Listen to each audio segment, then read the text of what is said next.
बिस्मिल्लाहिर्रहमानिर्रहीम, अस्सलाम वालेकुम। प्रोग्राम 11th आवर, मैं वसीम बादामी। 2 दिन कबल हिंदुस्तान के वजीर आजम नरेंद्र मोदी ने केरला में जलसे आम से खिताब करते हुए पाकिस्तान के वजीर आजम को एक मशवरा दिया। कहा, आप अपने मुल्क से गुर्बत मुकाओ और हम अपने मुल्क से गुर्बत ख़त्म करते हैं। मोदी जी, माजरत के साथ, आप तो गरीब मुकाओ मिशन पर थे और हैं। ये गुर्बत मुकाओ का ख्याल आपके जहन में कब से आने लगा? कभी गुजरात के गरीबों को ख़त्म करने का मिशन, कभी कश्मीर के गरीबों को नाबीना करने की मुहिम। मोदी जी, अगर मेरी याददाश्त बात सही दे रही है तो माफ़ी चाहता हूँ, आप वही हैं ना जिसे किसी पाकिस्तानी ने नहीं बल्कि गूगल ने दुनिया के पहले 10 दहशतगर्दों में शामिल कर लिया था। और अगर मैं भूल नहीं रहा तो गालिबन आप वही हैं ना जिस पर पाकिस्तान ने नहीं, अमेरिका ने कुछ अरसे कबल तक इसलिए वीज़ा लेने पर पाबंदी लगा रखी थी कि आपके हाथ तो खून से रंगे हुए हैं। साहब, मैं क्या करूं, मैं तो सहाफती उसूलों के हाथों मजबूर हूं। और हाँ, मुझे याद आया, आप वही तो हैं जिनसे हिंदुस्तान ही के, पाकिस्तान के नहीं, हिंदुस्तान ही के एक सहाफी ने गुजरात के कत्लेआम पर, पाकिस्तान के किसी दहशतगर्दी के वाक़े पर नहीं, गुजरात के कत्लेआम पर सवाल किया तो जवाब देने से कबल आपकी तो जबान खुश्क हो गई थी और आपने कैमरा ऑफ करके पानी मंगवाया था।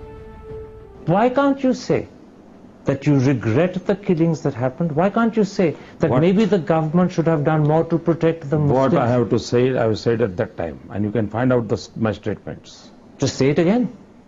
Not necessary. I have to talk about the in 2007 everything. What you want to talk? But by not saying it again, by not letting people hear the message repeatedly, you're allowing an image that is contrary to the interest of Gujarat to continue. It's in your hands to change it. Oh, I'll have to rest. Water. Yeah. पानी आपके पीछे दोस्ती बनी रहे, अपनी दोस्ती बनी रहे। You came here. I'm happy. I'm thankful to you. And continue this. It's okay. Your things are आपके ideas हैं, आप बोलते रहिए, करते रहिए। 3-4 questions I will let you. So I can't. But Modi साहब, Please. मोदी साहब, कल देखो, मैं दोस्ताना संबंध बनाना चाहता हूँ, आप उसको कोशिश कीजिए। मोदी जी, मुझे ये तो नहीं मालूम कि पानी शर्मिंदगी मिटा सकता है या नहीं, लेकिन मैं ये जानता हूँ कि पानी जिंदगी बचा सकता है। अब यही तो आपके दोहरे मयार है।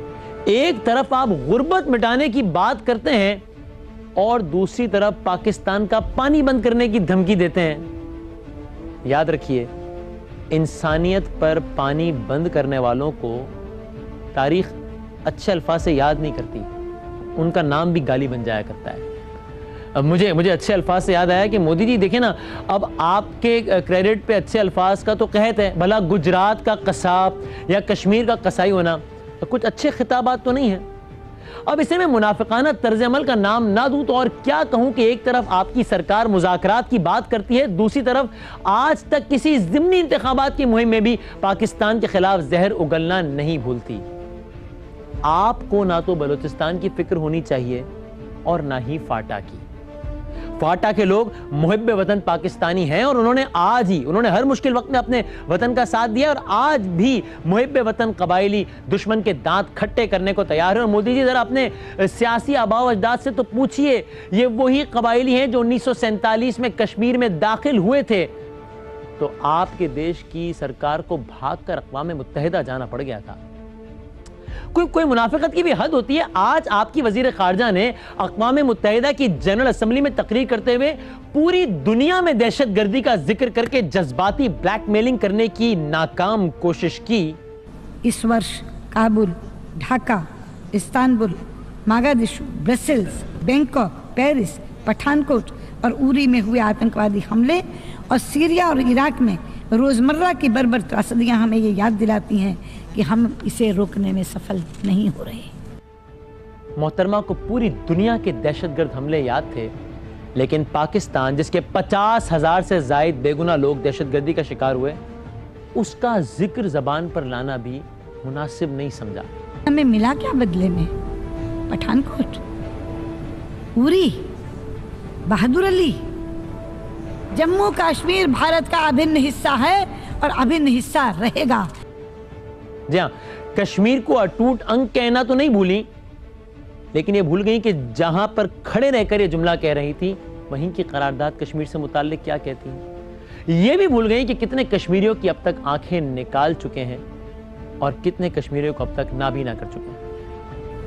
क्या हो रहा है बलूचिस्तान में और वो खुद क्या कर रहे हैं वहां।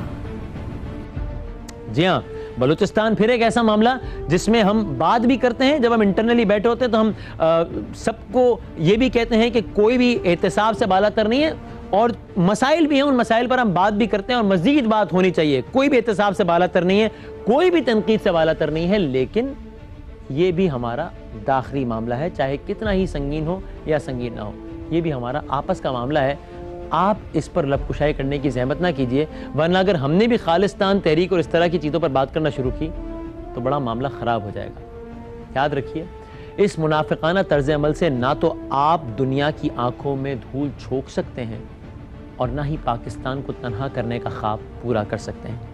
एक ब्रेक के बाद जब हम वापस आएंगे तो हमारे साथ पाकिस्तान और भारत से रिटायर्ड जर्नल मौजूद होंगे, जिनसे आज की सूरत हाल पर, पाकिस्तान भारत के मामलात पर और अक़वाम मुत्तहिदा में भारत की वज़ीर ख़ारजा के बयान पर और पाकिस्तान के रद्द-ए-अमल पर बात करेंगे। और प्रोग्राम के आखिरी हिस्से में पाकिस्तान की दाखिली सियासत, रायबंद मार्च पर फैसल वाउडर से गुफ्तगू करेंगे और सलीम बुखारी साहब भी हमारे साथ होंगे।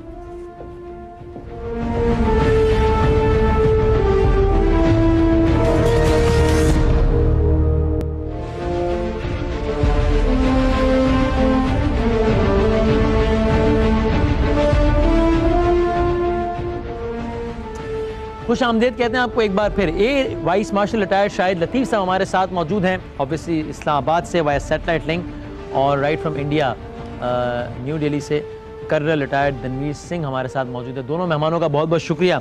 आगाज़ करते हैं शाहिद लतीफ़ साहब, ये आज जो डेवलपमेंट हुई है, और उससे पहले मैं अपने व्यूअर्स को ये बता दूं, शाहिद लतीफ़ साहब, गुफ्तगू का बाकायदा आगाज़ करने से पहले आप हमारा सोशल मीडिया, ट्विटर और फेसबुक पर अपडेट देखते रहते हैं, और उस पर आप बहुत जल्द कुछ हमारे लाइव प्रोग्राम्स भी देखेंगे फेसबुक लाइव के जरिए बहुत जल्द इंशाल्लाह।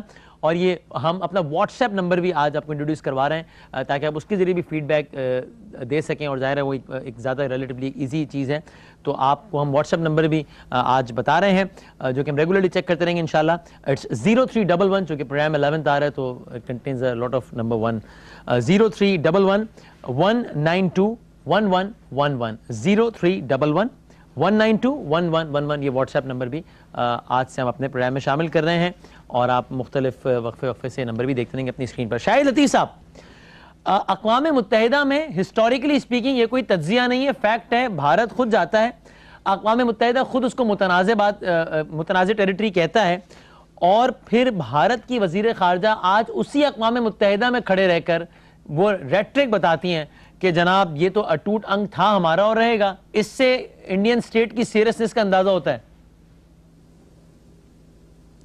देखें, इस तरह तो पाकिस्तान भी एक वक्त पे अटूट अंग था ना भारत का।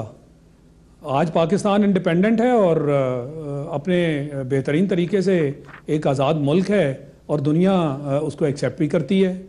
तो ये कहना कि जी अटूट अंग है, और आपने जो बात की कि ये कश्मीर के मामले में तो भारत खुद भागकर अक़वाम मुत्तहिदा गया था ना, नेहरू साहब गए थे, जवाहरलाल नेहरू, और यूं फिर एक करारदाद पास की गई थी, और उस करारदाद पे बैनुल अक़वामी बरादरी की जो सबसे बड़ी तंजीम है अक़वाम मुत्तहिदा, जहां आज खड़े होकर उन्होंने ये बात की, मैं समझता हूं कि उन्हें तो फौरी तौर पर अक़वाम मुत्तहिदा में ये सवाल किया जाना चाहिए था कि यही ऑर्गेनाइजेशन जिसने करारदाद पास की, उसके सामने खड़े होकर आप उसकी करारदाद की धज्जियां जो है वो बखेर रही हैं, बजाय इसके कि वहाँ पे अक़वाम मुत्तहिदा जो है वो ये बात पर इसरार करे कि चूंकि उन्होंने ये करारदाद पास की थी तो अब इस पर अमल दरामद कराने के लिए वो कोई जो है कोई ऐसे स्टेप्स ले, कोई इक़दामात करे।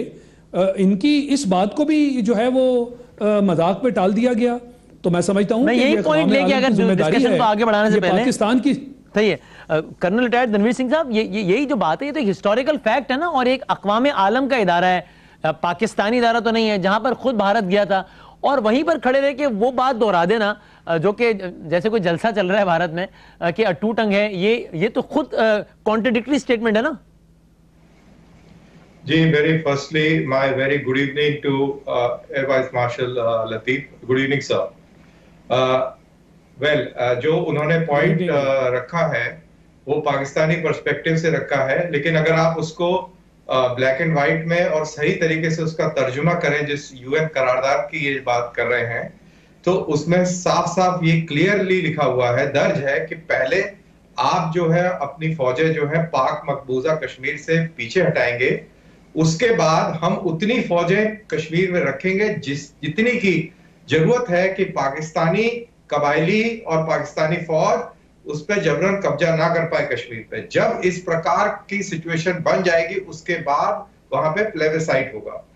ये बात वहां पे हुई थी। उसके बाद में 1972-73 में जब शिमला एग्रीमेंट हुआ तब ये हम दोनों मुल्कों के बीच में ये समझौता हुआ कि हम इसको बायलैटरली डील करेंगे। जब एक बार ये समझौता दो सॉवरेन कंट्रीज में बायलैटरली रिजॉल्व करने का हो गया तो यूएन करारदाद ऑटोमेटिकली नल एंड वॉइड हो गई और इन एनी केस इसको इंटरनेशनल शिमला में जो कुछ तय हुआ उससे यूएन की करारदाद ऑटोमेटिकली जवाब देना चाहूंगा। जी शाहिद लतीफ साहब। देखिए, ये बातों को गड़बड़ न करें कर्नल साहब। आप जो हमें शराइत सुनाना चाह रहे हैं उसकी, वो हम सबके इल्म में हैं। आप ये बताइए कि वहां जितनी फौजें जरूरी होगी आप रखेंगे। 8 लाख फौज आपको जरूरी है वहां रखनी, और पाकिस्तान की कौन सी फौजें हैं वहां पे? आज आप इस पे अमल दरामद कर दें, अपनी फौजें निकाल लें। हमारी तो फौज कोई नहीं है, कौन है पाकिस्तान की? और जो दूसरी कंडीशन आप कह रहे हैं कि शिमला अकॉर्ड में ये बाहमी हो गया था, ये क्या अक़वाम मुत्तहिदा ने कह दिया था कि उनकी जो करारदाद है वो नल एंड वॉइड हो गई? ये आपकी इंटरप्रिटेशन है ना। शिमला अकॉर्ड में एक मौका दिया गया था आपको कि बाहमी तौर पर हम इसको हल कर लें, मगर इसको तो 50 साल होने को आ गए। हमने बाहमी तौर पर मुज़ाकरात के नाम पर वक्त ज़ाया किया। आप आज भी आपकी सुषमा स्वराज साहबा कह रही हैं कि कश्मीर अटूट अंग है। आप एक तरफ से उसको अटूट अंग करें और दूसरी तरफ मुज़ाकरात की बात करें। इससे बड़ा मजाक हो सकता है? तो लिहाजा इस तरह की बात आप ना करें जो हकायक से बहुत मुख्तलिफ हो। अगर आपने बात करनी है तो हकायक की बुनियाद पर करें। इस पर कमेंट करेंगे। जब आप बात से करेंगे तो फिर मुज़ाकरात की बात, उसके बाद तो फिर मजाक है ना। अगर आप मुज़ाकरात की बात करते हैं तो जब आप ये जुमला कहने के बाद मुज़ाकरात की बात करते हैं कि है तो अटूट अंग, बस अगर अटूट अंग कह दिया फिर मुज़ाकरात किस बात की है? फिर मुज़ाकरात है जो पाकिस्तानी मकबूजा कश्मीर है उसको पाकिस्तान को खाली करना पड़ेगा, और मुज़ाकरात सिर्फ ये प्रॉब्लम है हो सकती है और किसी बात पे मुज़ाकरात नहीं हो सकती। तो आप कह रहे डिस्प्यूटेड इलाका जो अक़वाम मुत्तहिदा ने कहा, उसने डिस्प्यूटेड इलाका वो कहा जो आपके पास है। उसने पाकिस्तानी इलाके को डिस्प्यूटेड नहीं कहा। ये आपका इंटरप्रिटेशन। आप किस पाकिस्तानी इलाके की बात कर रहे हैं? ये आपका इंटरप्रिटेशन है। इस इंटरप्रिटेशन नहीं, ये लिखा है उसने, हिंदुस्तान नहीं मानता। अक़वाम मुत्तहिदा ने आजाद जम्मू कश्मीर को, जो इंडियन हेल्ड जम्मू कश्मीर है, उसको डिस्प्यूटेड इलाका करार दिया। और पाकिस्तान ऑक्यूपाइड कश्मीर तभी तो उन्होंने कहा कि वहां पे आप प्लेबिसाइट करवाएं हैं। और आपने जो इलीगली उसको जबरन उस पर कब्जा करने की कोशिश करी, उसके खिलाफ उसके बरखिलाफ हम मुज़ाकरात करना चाहते हैं। ये हिंदुस्तान का स्टैंड है। ये तो बहुत ही मुझे का खेज बात कर रहे हैं ना आप। क्या कह रहे हैं कि वो जो हमारे पास है वो अटूट अंग है, वो जो आपका वाला भी अटूट अंग है, और हम मुज़ाकरात इस पे करना चाहते हैं कि जो आपका वाला है वो भी हमारे पास अच्छा। अब इस पे तो जाहिर है, यानी अब इस पे मैं ऐसा करता हूँ अपने व्यूअर्स पे छोड़ता हूँ कि उस पर डिसाइड करें, क्योंकि मैंने जरा इस तकरीर के 2-3 और पॉइंट भी डिस्कस करने हैं। मुझे ये बताइएगा रणवीर सिंह साहब, जब वजीर खारजा एक मुल्क की, कोई नॉन स्टेट एक्टर नहीं था, वजीर खारजा एक मुल्क की किसी और प्लेटफॉर्म में नहीं बल्कि अक़वाम मुत्तहिदा पे एक सांस में ये कह दे कि जनाब हमने तो ये किया लेकिन हमें बदले में क्या मिला? पठानकोट मिला, उड़ी सेक्टर मिला। यानी कि वजीर खारजा को इतने दिनों में सारी तहकीकात वगैरह होकर वो जज भी बन गई, वो मुंसिफ भी बन गई, और उन्होंने अक़वाम मुत्तहिदा में जाके नतीजा सुना दिया कि उड़ी सेक्टर में हमला तो पाकिस्तान ने करवाया था, पठानकोट तो पाकिस्तान ने करवाया था। ये इससे ज्यादा इर्रिस्पॉन्सिबल एटीट्यूड क्या हो सकता है? इससे ज्यादा देखिए, ये आपका परसेप्शन है, आपका टेलीविजन है, आपके व्यूअर्स हैं। दुनिया इस चीज को नहीं मानती है। जब आपके आतंकवादी जो दहशतगर्द हिंदुस्तान में आए, उनके पास में जो कंबल मिले उस पे मोहरें आपकी है, जो उनके पास में जो राशन मिला वो आपका है। तो यानी दहशतगर्द इतने केपेबल थे कि आपके हुदूद के अंदर घुस के हमला कर दिया, लेकिन इतने बेवकूफ थे कि कंबल लिहाज से पाकिस्तान लिखा हुआ था, राशन लिहाज से पाकिस्तान लिखा हुआ था। देखिए जनाब, आप टेलीविजन स्टूडियो में बैठे हैं और एयर वाइस मार्शल ने हवा में परवाजें भरी हैं। मैं आपसे मुखातिब हूं, मैंने आपके भेजे हुए आतंकवादियों से काफी लड़ाई लड़ी है। ऊपर वाले का शुक्रगुजार हूं कि मेरे को 22 जवाब देने का मौका दे रहा हूं और स्ट्रेट सवाल कर रहा हूं। आप एनालिसिस कर रहे हैं, मैं तो आपको स्ट्रेट सवाल पूछ रहा हूं। एक तरफ इतने तेज थे कि अंदर घुस गए और इतने बेवकूफ थे कि कंबल लिहाज से पाकिस्तान लिखा हुआ भी मिले हैं। तो मेरे को अच्छी तरह मालूम है जब ये लोग आते हैं तो इनके पास क्या क्या सामान होता है, कैसे होता है और कैसे आते हैं। और मैं ये भी आपको बता दूं कि ऐसी बात नहीं है उनकी मैं आप लोगों की दाद देता हूं कि आप लोग इतना कॉन्सेंट्रेटेड और इतने शिद्दत से आप उस चीज को करने में लगे हैं कि आप लोग जरूर कामयाब होते हैं। मैं आपको इसकी तारीफ करना चाहूंगा। धनवीर साहब, मेरा बड़ा एक मासूमाना सवाल है आपसे, फिर मैं शाहिद लतीफ साहब जवाब देंगे, क्योंकि जवाब देने की मसनत में वो बैठे हैं, वो जवाब देना चाह भी रहे हैं। लेकिन मैं सिर्फ एक पॉइंट शाहिद इजाजत देंगे मुझे देने दें। यानी धनवीर साहब मुझे एक सवाल का जवाब दे दीजिए, मासूमाना सवाल है मेरा। हम एक जिंदा सही सलामत इंसान पकड़ लें जो आपकी नेवी का आदमी हो, जिसका नाम कुलभूषण यादव हो, जो कि फरफर बोले कि मैंने ये किया, उस पर आप यकीन ना करें और आप हमें बताएं कि देखो हमारे पास सबूत ये कि वो कम्बल था ना, वो तो उस पे लिखा हुआ था, देखो पाकिस्तान, देखो रोशन पे भी, तो बहादुर अली भी पकड़ा हुआ है। क्या बात कर रहे हैं? हमने भी बहादुर अली पकड़ा हुआ है। वो कह रहा है कि हमने पाकिस्तान में लश्कर तौबा की ट्रेनिंग ली, आप लोगों ने दी, आप भी मान लीजिए। कुलभूषण पकड़ा गया तो अगर मैं आपकी इस बात को भी एक लम्हे के लिए ले लूं तो भी लश्कर तैयबा कह रहे हैं, आप एक आउटफिट का नाम ले रहे हैं, आप रियासत की बात नहीं कर रहे। दोनों मुल्कों में लड़ाई चल रही है। जी जी जी, शायद Latif sahab wants to respond on it. जी, आप भी पकड़ेंगे, हम भी पकड़ेंगे, हम जो पकड़ रहे हैं आपको दिखा रहे हैं। जी शायद लतीफ साहब, देखिए इसका तारीखी पस मंजर मत भूलें। पहली बात तो ये कि सिटिंग प्राइम मिनिस्टर हैं आपके मोदी साहब, उन्होंने ढाका में क्या बोला था खड़े होके, 1971 के बारे में क्या कहा था कि हमने मुक्ति बाहिनी बनाई और पाकिस्तान को 2 टुकड़े किया। इससे बढ़ के भी कोई रियासती दहशतगर्दी का सबूत और आप भी कह रहे हैं कि बिल्कुल किया, यानी आपको फख्र है कि आपने किरदार अदा किया। अभी आप ये कह रहे हैं के लिए मैं आपको ये बता दूं, अभी आप ये कह रहे हैं कि दुनिया पाकिस्तान की बात नहीं मानती। कौन सी दुनिया? उस दुनिया से मुराद हिंदुस्तान है। आपके यहाँ तो हम 100 मरतबा कह चुके हैं कि कोई गैर जानिबदार इंक्वायरी करवाएं। आपकी हालत ये है कि यूएन ने जो मिलिट्री ऑब्जर्वर ग्रुप वहां रखे थे, आप तो उनको भी सामने नहीं आने देते। आप उनसे इंक्वायरीज करवाएं। और आप सारी इंक्वायरी खुद करते हैं, इंक्वायरी से पहले पाकिस्तान का नाम लगाते हैं। आपके प्राइम मिनिस्टर साहब खुद कहते हैं कि हाँ हमने दहशतगर्दी करवाई और पठानकोट जिसका जिक्र आज आपकी थैंक यू वेरी मच। ये तो आप जूम करने में आपने कहा पाकिस्तान के क्या लफ्ज इस्तेमाल करूं नहीं मिले, हमने आपको कोई झिझक नहीं है इतराज? दहशतगर्दी से जो बांग्लादेशी जहां भाग हो रहे थे, मारे जा रहे थे, उनको हमने बचाया। आपको याद, भारत को यह हक किसने दिया था? 3 लाख पूर्वी पाकिस्तान की औरतों का आपने रेप किया। अगर भाई आप कौन होते हैं डिटेल्स में जाए बगैर भारत को हक किसने दिया था कि पाकिस्तान के अंदर के क्योस में आपका क्या था? आपके यहाँ 22 जगहों पे इंडिपेंडेंस मूवमेंट चल रही हैं, उनपे आके अटैक कर दे पाकिस्तान। आप कर दीजिए। 50 जगह चल रही है, कहां की बात कर रहे हैं? मूवमेंट आप उसको छोड़ दीजिए। आप सिंध, बलूचिस्तान और पख्तूनिस्तान की चिंता करिए। यानी इसका बलूचिस्तान पाकिस्तान का सेटल्ड हिस्सा है, वो डिस्प्यूटेड इलाका नहीं है अक़वाम मुत्तहिदा की करारदाद के मुताबिक। अभी वो पाकिस्तान का हिस्सा है। आप क्या लगते हैं उसके? होगा जनाब कि हिंदुस्तान की पाकिस्तान पॉलिसी अब चेंज हो रही है। It is changing. You have to please understand that Pakistan policy जो इंडिया की है वो चेंज हो रही है। अगर आप इसको थोड़ा सा इंटेलेक्चुअल तरीके से अगर बात करें तो हिंदुस्तान ने पहली बार 1960 के बाद फर्स्ट टाइम वो ट्रीटी को रिव्यू करने की शुरुआत कर दी है जिस ट्रीटी के ऊपर किसी ने भी आज तक रिव्यू या हाथ लगाने की भी बात नहीं करी थी। वो नेहरूवियन जमाने का रेलिक है और हिंदुस्तान ने उसको टच करने से आपको संकेत दिया है, दुनिया को संकेत दिया है कि अब हमारी जो फॉरेन पॉलिसी टुवर्ड्स पाकिस्तान है वो चेंज हो रही है। हमारे जो प्रधानमंत्री हैं उन्होंने पाकिस्तानी अवाम को बोला है कि आप अपने हुक्मरानों से पूछे कि इतने सालों में जब हम सर दुनिया मुझे को ये बता दें, और IT ये शायद export लतीफ साहब कर का रहे हैं, आवाज नहीं आ रही था, आप बुरुज साहब दहशतगर्दी देखिएगा उस तरह export शिकवा कर रहे करें। हैं।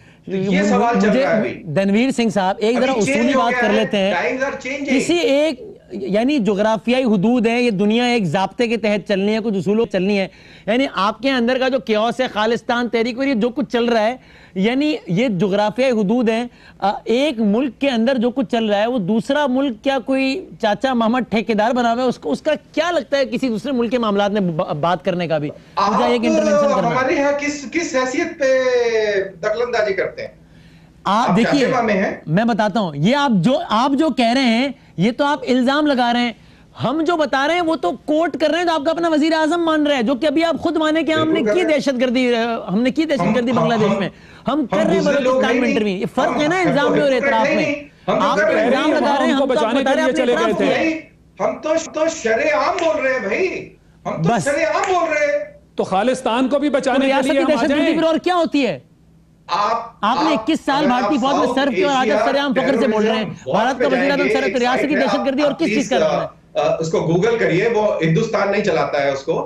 पाकिस्तान सपोर्टेड दहशतगर्दी से जब से आपने जियाउल हक साहब ने खालिस्तान और कश्मीर और पता नहीं क्या क्या जो चलाया, तब से लेके आज तक 80,000 कश्मीर में लाखों लोग जो हैं वो पाकिस्तान के कहने पे आज निकले हुए हैं। क्या वो पाकिस्तानी दहशतगर्द हैं? शायद लतीफ साहब, सॉरी लतीफ साहब, आपकी बात समझ में नहीं आई, दोबारा दोहराएं। मैं ये कह रहा हूं कि कश्मीर की वादी में जो लाखों लोग आज बुरहान वानी के शहादत के बाद निकले हैं वो पाकिस्तानी हैं, वो कश्मीरी हैं, पाकिस्तान के झंडे उठाए हुए हैं। आप कह रहे हैं कि पाकिस्तान दहशतगर्दी करवा रहा है। आपको ये कौन सी दहशतगर्दी? क्योंकि आपने कश्मीर देखा नहीं है, हमने कश्मीर में बहुत नौकरी करी है। वहां पे एक बीमारी है, उसको बोलते हैं जमात इस्लामी। वो पाकिस्तानी फंडेड है। और हमारी सरकार जो पहले वाली थी उनकी ये कमजोरी थी कि उसको पनपने दिया, उसको बढ़ने दिया। अब वो जमाना बदली हो रहा है, उनकी जो फंडिंग है जो इटली से और पता नहीं कहां से जो कि ट्रैक करी गई है, उस पर काबू किया जा रहा है।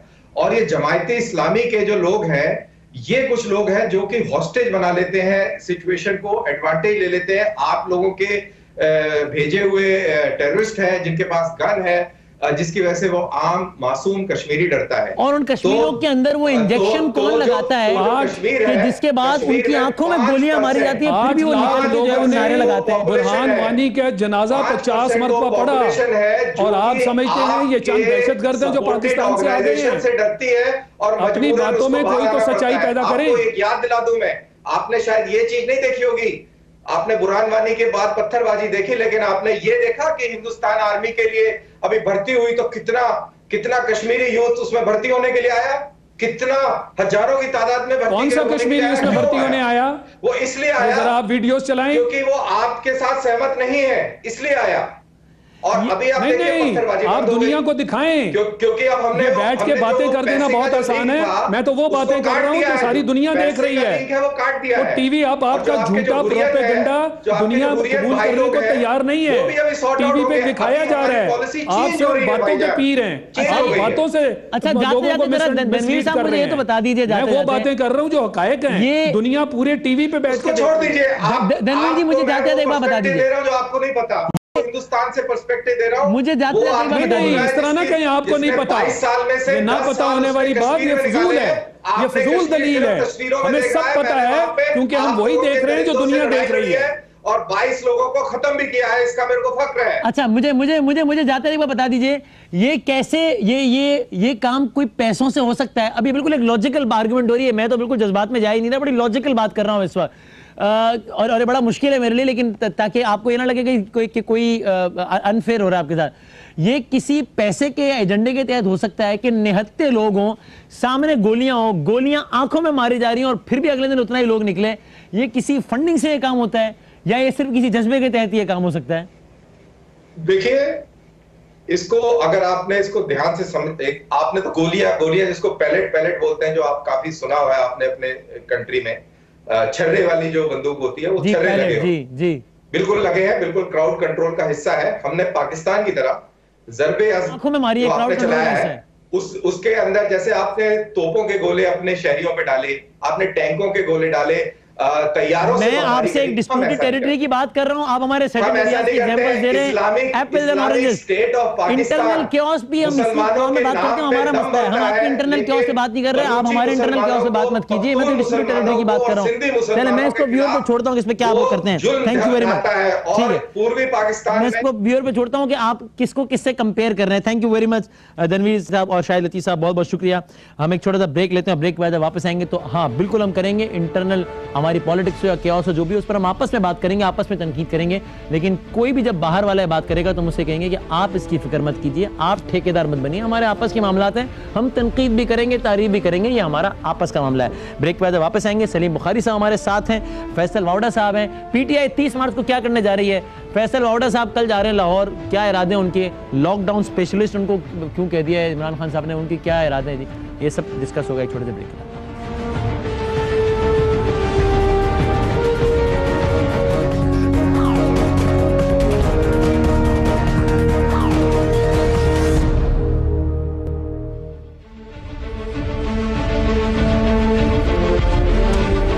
खुश आमदीद कहते हैं जनाब आपको एक बार फिर। रायविंड में धरना होने जा रहा है 30 तारीख को और इमरान खान साहब लाहौर पहुंच गए हैं। उन्होंने कहा मैं असल तो बताऊंगा लाहौर पहुंच कर ही कि जनाब वहाँ पे हमने करना क्या है। और इसी दौरान आज एक और डेवलपमेंट ये हुई है कि चीचा वतनी की एक सीट थी और उस सीट की अगर मैं आपको जरा से सिर्फ डायनामिक बता दूं कि जनाब ये क्या था बहुत क्विकली, जो कि वक्त हमारे पास कम है। ये 2013 के जनरल इलेक्शन में तहरीक इंसाफ के मोहम्मद सिद्दीक खान ने ये नशिस्त जीती थी और हराया किसको था? मुस्लिम लीग नून के चौधरी निसार साहब को हराया था। और फिर सिद्दीक खान साहब का इंतकाल हो गया था, नशिस्त खाली हो गई थी। ये सिद्दीक खान साहब तहरीक इंसाफ के मशहूर रहनुमा जो है गुलाम मसरूर खान, उनके भाई हैं। और आज जी और 2013 में जो इसमें इलेक्शन हुआ इसके नताइज आप इस वक्त देख रहे हैं अपनी टेलीविजन स्क्रीन पर। 2013 में मोहम्मद सिद्दीक खान तहरीक इंसाफ के जीते थे, इन्होंने लिए 48,440 वोट। चौधरी निसार हार गए थे 47,666 वोट लेकर। लेकिन आज जो इलेक्शन हुआ है, री इलेक्शन हुआ है, इसमें मुस्लिम लीग नून ये नशिस्त जीत गई है। राउंड फिगर तो आपको बता रहे हैं, तकरीबन 47,000 वोट आज ले लिए मुस्लिम लीग नून ने, 40,000 वोट लिए हैं पाकिस्तान तहरीक इंसाफ ने। फैसल वावड़ा साहब यहाँ हमारे साथ मौजूद हैं, सलीम बुखारी साहब मौजूद हैं। मुझे इजाजत दें, मैं जरा इस पर कॉमेंट लेना चाहता हूँ। बुखारी साहब टू स्टार्ट में ये तो बताइए, एक और जिमनी इलेक्शन चीचा वतनी का भी यही था, पीटीआई के पास थी सीट और निकल गई हाथ से, और आज चौधरी निसार को जो सीट पर आया वो भी हाथ से निकल गई। देखिए बदामी बात यह है कि अगर तो आपने वोट के कॉन्टेक्स्ट में जाके उस क्राइटेरियन पर बात करनी है तो मेरे ख्याल से 2013 के इलेक्शन के बाद से ज़िमनी इलेक्शन हो जाए या लोकल बॉडी इलेक्शंस हो जाएं या कंटोनमेंट बोर्ड के इलेक्शन हो जाएं, ये नताइज तो कुछ और कहानी बता रहे हैं। लिहाजा मेरे ख्याल से उस तरफ जाने की ज़रूरत नहीं है। देखना यह है कि कहाँ गलती हो रही है, किससे, जिसकी वजह से वोट बैंक स्क्वीज हो रहा है। ये हकीकत हाल अब बहुत से तरीकों से वाजे होती जा रही है। आप देखिए आपके ख्याल में क्यों हो रहा है सर उस स्क्वीज? बदामी इस सादगी पे कौन ना मर जाए या खुदा, आपको पता नहीं है क्यों हो रहा है ये? मैं तो देखे ना इस वक्त सवाल करने की मसनत पे बैठा हूं ना, इसलिए अगर जवाब देने में बैठा होता तो मैं पिछले सेगमेंट में जरा देता, बड़ा मजेदार जवाब। जनाब आपके सवाल का जवाब देने का पाबंद हूं मैं। देखिए ये सही है, मैं अर्ज कर देता हूं 2013 में इलेक्शन होते हैं, अब 2016 में हम पहुंचे खड़े हैं। 3.5-4 साल का अरसा गुजर गया है और ये सारा वक्त गुजरा है सड़कों के ऊपर और कंटेनर्स के ऊपर। गेन क्या किया है ये मुझे मालूम करना है। गेन ये हुआ है कि जितने बाई इलेक्शंस हुए उसमें आपने, ठीक है, ये मैं जरा यही पॉइंट लेके वावड़ा साहब की तरफ, ठीक है वावड़ा साहब, ये एक आर्गुमेंट है जो काफी लोग देते हैं और ये आज के टॉपिक से रिलेटेड भी है। 30 को आप एक और अवामी इज्तिमा करने जा रहे हैं जिसकी आपका पूरा हक है जमहूरियत। ऐसा तो नहीं हो गया कि पिछले 3-3.5 सालों में पीटीआई ने खुद, जिनके अपने पास एक सूबा था, उसकी गवर्नेंस पे कम और आदमी की हुकूमत गिराने के लिए ज्यादा तवज्जो दी, जिसका नतीजा ये हुआ कि सारे ज़िमनी भी आप हारते गए और सारा मामला खराब हो गया? शुक्रिया बदामी साहब। देखें सबसे पहले तो ये कि इसके पीछे कॉज क्या है। देखिए इमरान खान साहब का या तहरीक इंसाफ का या मेरा मसला नहीं है।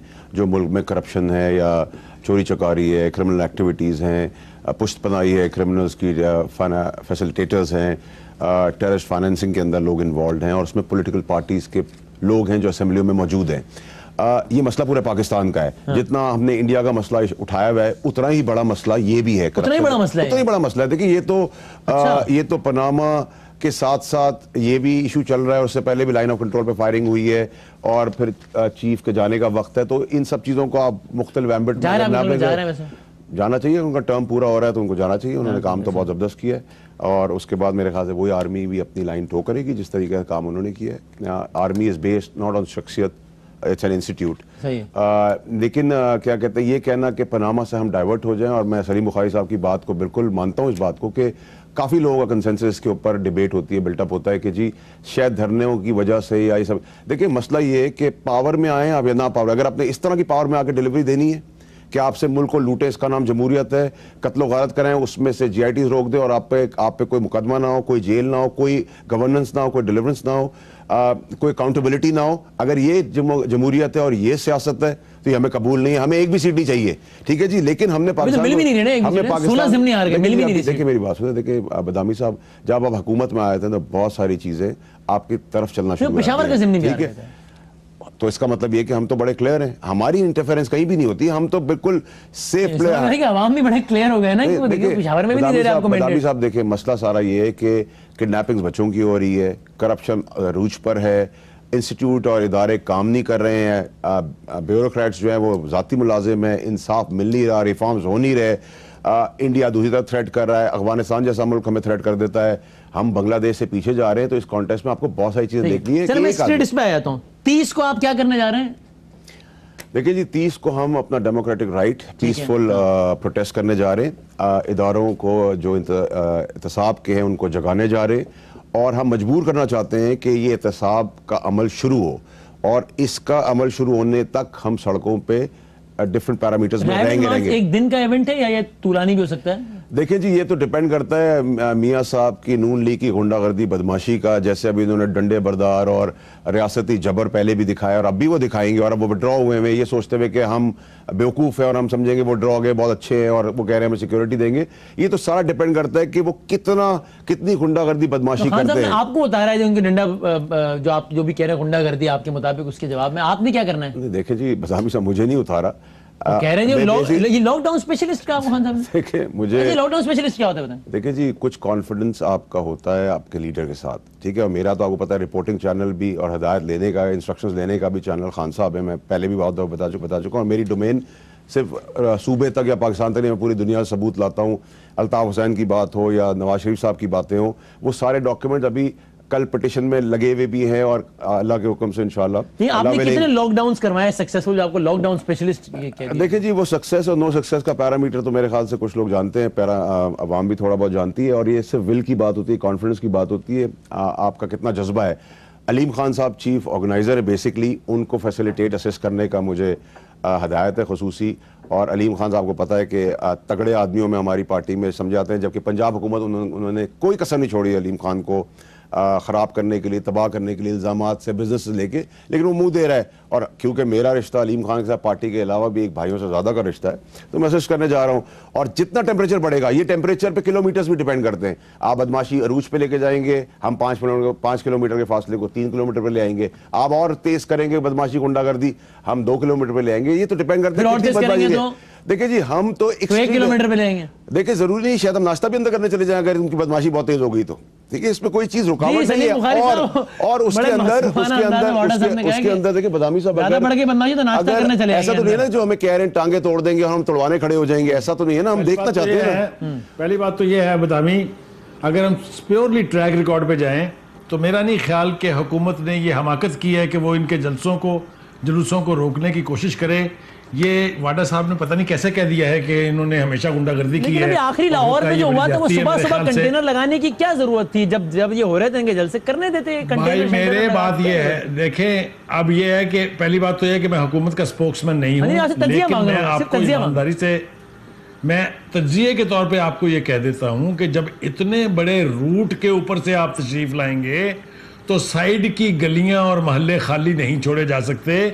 कहीं से कोई वारदात हो जाती तो सारा ब्लेम हुकूमत के ऊपर आना था, ये बात बिल्कुल तय है। जो रूट इन्होंने मांगा था, जो लिख के दिया हुआ था, वो इनको क्लीन मिला है। इनको थोड़ा सा ये दे मस्ट प्ले फेयर। अब ये कह रहे हैं कि हम अड्डा प्लाट तक जाएंगे, अगर अड्डा प्लाट से आप आगे जाके किसी के घर में घुसेंगे तो कुछ ना कुछ तो होगा ना बदामी। मैं ये नहीं चाह रहा या ना मैं ये इंडिकेट कर रहा हूं कि वहां कुछ होगा, मैं सिर्फ ये कह रहा हूं कि अगर आप अपने तौर पे कमिटमेंट करते हैं कि आपको एक दिन के लिए जलसा करने के लिए अड्डा प्लाट की जगह चाहिए, आप अपनी कमिटमेंट को ऑनर करें, और फिर अगर हुकूमत कुछ करेगी तो मेरे ख्याल से कोई शख्स ऐसा नहीं होगा जो टेलीविजन के ऊपर बैठ के उनकी मुजम्मत नहीं करेगा, उन पे लान तान नहीं करेगा। ठीक है, लेकिन बुखारी साहब, लेकिन अब ये देखिए ना, गवर्नमेंट को जरा बड़े दिल का मुजाहरा करना चाहिए ना। अभी तक तो ये नहीं गए थे, ऐसा कुछ नहीं किया पीटीआई ने। अब वो सिटिंग जो मिनिस्टर हैं, हमारे भाई हैं ज़हीम कादरी साहब, मतलब एक तर्जुमान पंजाब हुकूमत का कफन पोश डंडा बरदारों के साथ प्रेस कॉन्फ्रेंस कर रहा है और कह रहा है टांगे तोड़ देंगे। हुकूमतों का रवैया होना चाहिए। बिल्कुल उस वक्त उस हद तक बिल्कुल ठीक कहा आपने बदामी, लेकिन उसका जवाब क्या आया?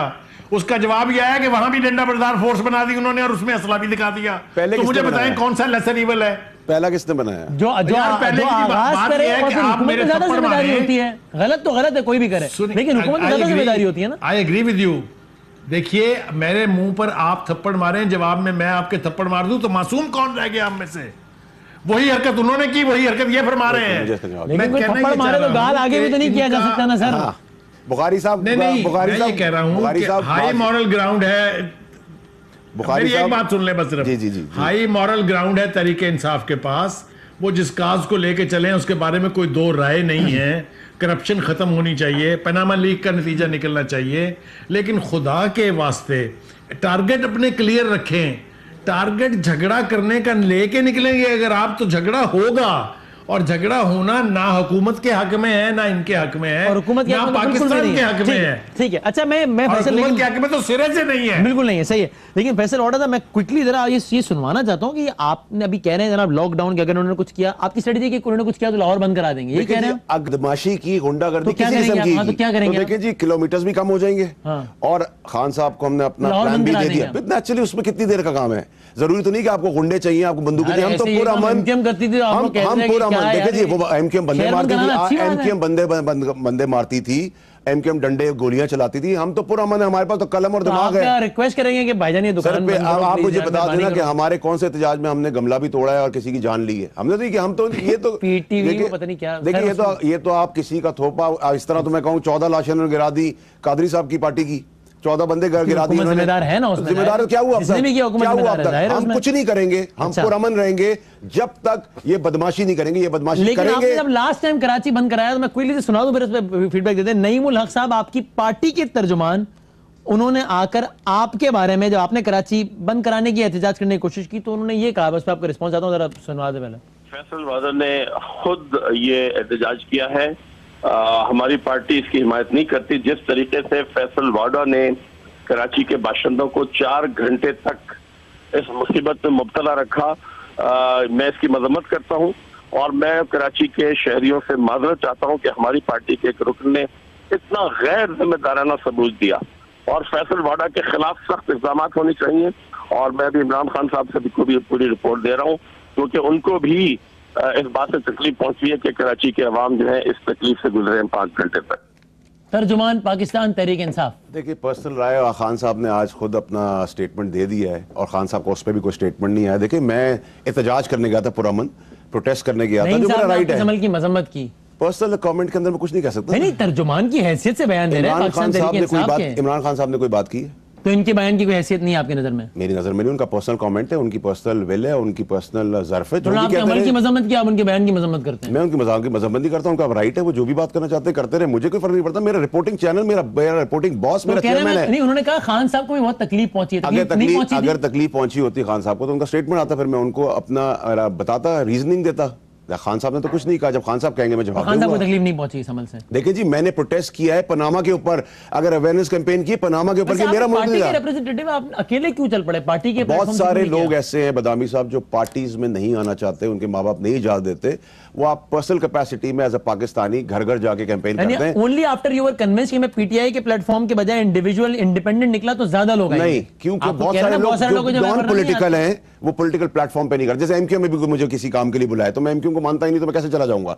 लेकिन एमक्यू एज अ पाकिस्तानी, सबसे बड़ा क्रेडिट ये है कि आपने वो यूथ जो पॉलिटिक्स से रेलेवेंट थी आपने उन सबको पॉलिटिसाइज किया, और ये क्रेडिट देते हैं हम आपको। पूरा पाकिस्तान तो देखे ना पॉलिटिकल नहीं है ना, नॉन पॉलिटिकल लोग भी तो हैं जिनके पास आप जाते हैं, उनको अपनी अवेयरनेस करते हैं, कैंपेन चलाते हैं, और मैं ये कैंपेन आगे पूरी दुनिया तक लेके जाऊंगा। ये यहाँ रुकेगी नहीं है, आगे मैं लंदन अमेरिका भी लेके जाऊंगा, क्योंकि पनामा मेरा इशू नहीं, पाकिस्तान का इशू है और मेरे चेयरमैन का ये इशू है जिसके उसमें उन्होंने फ्रंट फुट पे लिया हुआ है, और हम इसको मरने नहीं देंगे इस इशू को। फाइनल कमेंट आप दे दें पहले बुखारी साहब, फिर फैसल साहब से लूंगा। इस 30 को क्या होने जा रहा है? मैं एक बात बदामी आपके प्रोग्राम में जिम्मेदारी से कहना चाहता हूँ, ये वाडा साहब जो दुनिया में जा रहे हैं, लंदन भी जाएंगे, अमेरिका भी जाएंगे, ये याद रखिए कि दोनों तरफ के पास इल्जामात लगाने के लिए ऐसे ऐसे गंभीर इशू हैं कि ऐसी ऐसी जातियात उछलेंगी, फिर इससे डरना चाहिए। खुदा के वास्ते फाइनेंशियल करप्शन की बात हो रही है, नवाज शरीफ की जातियात में तो कोई नहीं जा रहा और जाना भी नहीं चाहिए। भाई साहब बात यह है कि करप्शन के हवाले से भी बहुत सी बातें हैं। कोई ये एटीएम पीटीआई की आला तरीन क़यादत पे फाइनेंशियल करप्शन के इल्जामात हैं। आप खुद ही तो बता दीजिए, इनकी भी ऑफशोर कंपनीज निकली हैं कि नहीं, एटीएम मशीनें जिन्हें करार दिया जा रहा है। मैं तो खुद खान साहब इसका जवाब कौन देगा? ये पार्टी की जिम्मेदारी नहीं है। सही है भाई, तो हमने तो कभी मना नहीं किया ना कि टीओआर के तहत जब एहतसाब आप सबसे बड़े चोर का आप पहले खुद तो एक्शन ले लें, कोई तो बाद में लेगा यार। सलीम बुखारी साहब, अगर सबसे बड़े चोर का एहतसाब जिस टीओआर के तहत होना चाहिए वो हमारे साथ भी कर लें, हमने तो कभी इतराज नहीं किया इसके ऊपर। 30 सितंबर को एहतजाज होगा और 1 अक्टूबर को क्या होगा? देखिए कराची की वापसी की फ्लाइट। देखिए मेरी बात सुने, पुरअमन एहतजाज हमारा राइट है, अगर पुरअमन करने दिया तो एहतजाज खत्म हो जाएगा जी, अगर नहीं करने दिया तो फिर वहीं का वहीं फैसला होगा, फिर तो लाहौर बंद हो जाएगा, मैं भी फ्लाइट से ही चल पड़ूंगा, कैसे आऊंगा। बहुत शुक्रिया फैसल वाडा साहब, सलीम बुखारी साहब। देखते हैं क्या होता है जी लाहौर के साथ। जिंदगी रही, सेहत रही तो कल मुलाकात होगी, तब तक के लिए।